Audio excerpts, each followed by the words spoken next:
Coming up next on the Pedal Picassos, thanks to our great friends at Past Effects, is the Fulltone Choralflange. Tune in. I can't wait.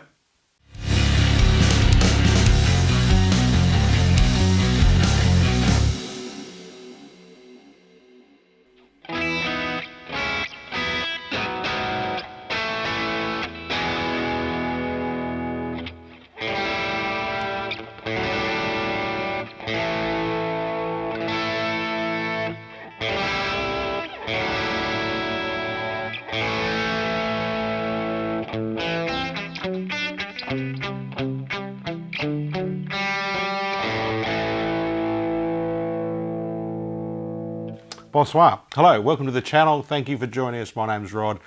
You've tuned into the Pedal Picassos once again, and thank you for doing so. If you haven't hit subscribe, please do, and join in with comments. Let us know what you think of this or any other pedal that you've got or you would like to see us demo. Today, thanks to our very good mates at Past Effects, we've got the Choralflange from Fulltone. As far as I can understand, and looking at the manual that came with this, it's 2002 origins. This one is actually signed by President and CEO of Fulltone, Michael Fuller, in August of 2007. In his quest and search for a very nice analogue chorus flange to aid his playing and his studio time, he built this, the Choralflange. I've got it set to a chorus mode at the moment. I'm running through the Boss Katana. I'm actually taking a line out into the door so I can actually come out of the Katana into the Choralflange and utilise its stereo capability or its 2-output capability. If I have it bypassed, this is the Katana as it sounds.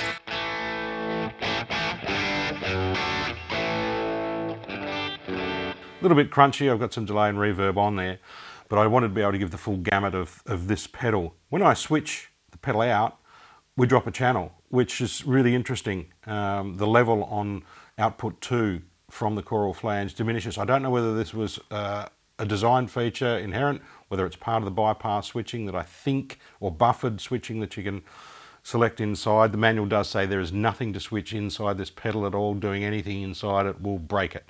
So I will have it engaged from this point onwards. And we're in chorus mode.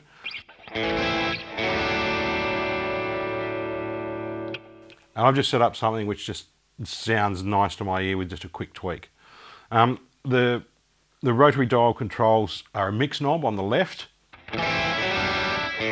So you can wind in as much of the mix as you want, either chorus or flange.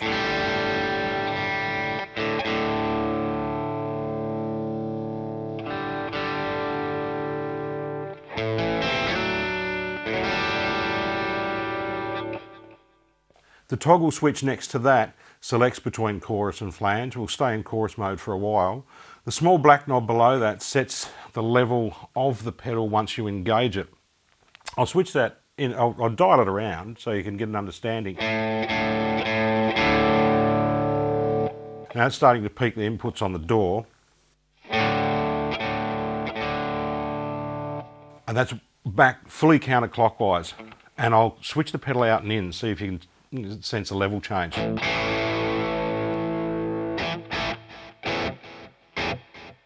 I'm actually getting a channel loss when I switch it out, as I described earlier. So there's that perception of level loss, but I'll bring it back to where I think's unity.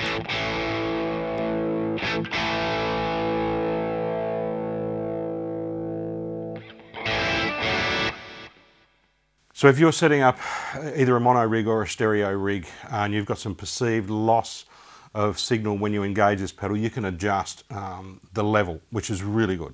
Some modulations actually do give that perception of taking out some of your volume, given that they are modulating pitches and signal times. Okay, enough of that guff. The delay time knob, which is the second from the right, gives you delay control from 1 to 50 milliseconds according to the manual. Choruses are beautiful and lush down low.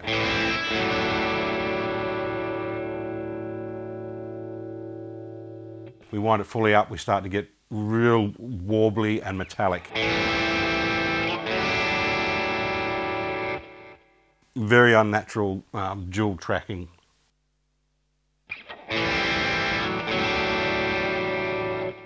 Down low settings, you get this beautiful lush chorus.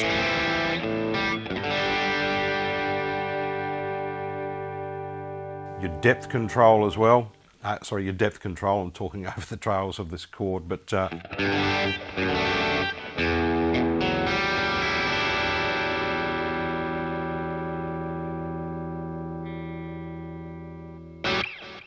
I'm liking it at about 2 o'clock for the setting. Of course, you've got your rate control next, so you can go from very slow rates to very wobbly quick.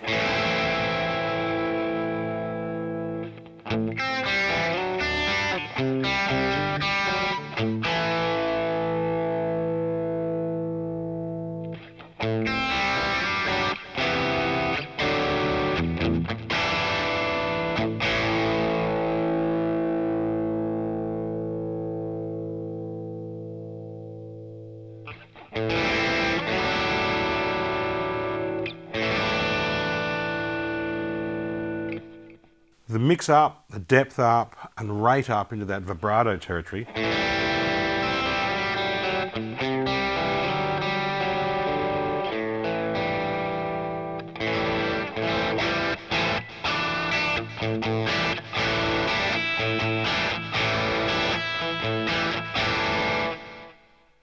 That is really reminiscent of a Boss C1 vibrato setting.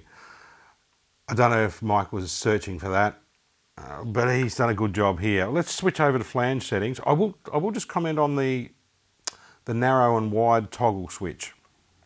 Now that gives you a selection across the affected 1 octave or 2 octave range for the effect.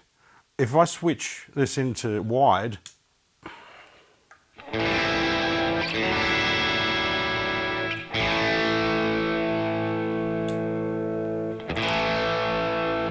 and back to narrow, narrow's covering all the lower frequency of the guitar as well as up the treble strings. But when you switch to wide, it's giving you that second octave, but more focused on the second octave.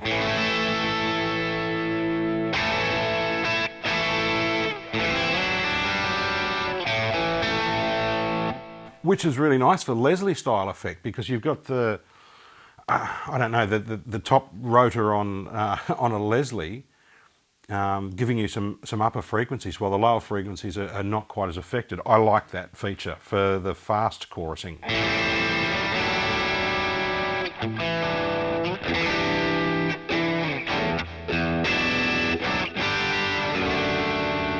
Yeah, that's real rotary Leslie vibe.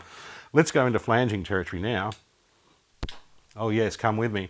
And you hear that pop? That was when I switched from chorus to flange. Some capacitance build up on there, perhaps. So here, we've gone into flanging territory. I've left the depth and the rate up where we had with chorus, and the mix control. The thing that I haven't adjusted yet is the delay time, which will affect flanging a great deal. Here we go.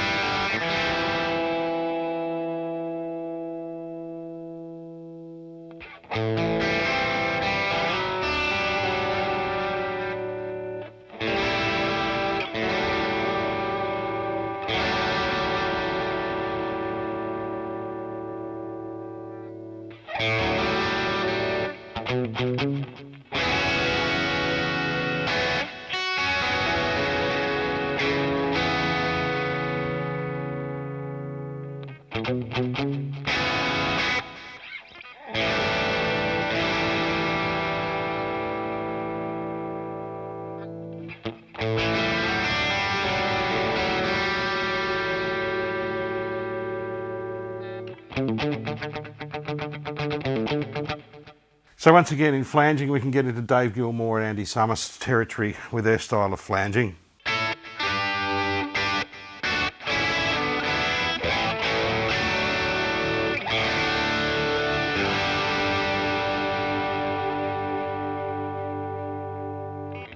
Bring your mix right in to get it so wet.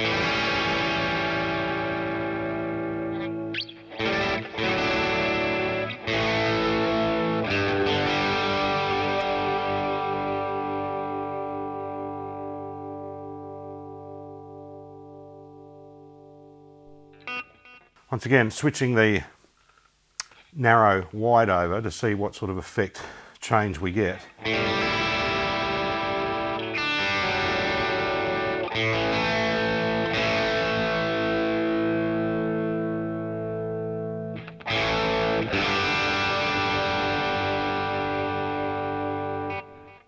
Okay, great on chorusing with the rate up to get a Leslie style.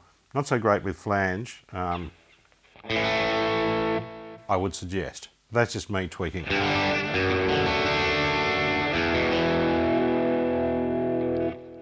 Built like a tank, aluminium folded enclosure, solid switches. To say this is 20 years old, was with the date on it 07, so it's 15 years old. It's in really good condition. The LED is quite subtle, but it flashes with your rate. I like it. You can dial up some very good sounds from it. Thanks for joining us. Let us know if you've got one, if you've got something similar, if you'd like to see more in the chorus flanging modulation, because there will be more. Oh yes, there will be more. And we'll see you next one. Thanks for joining us. Cheers.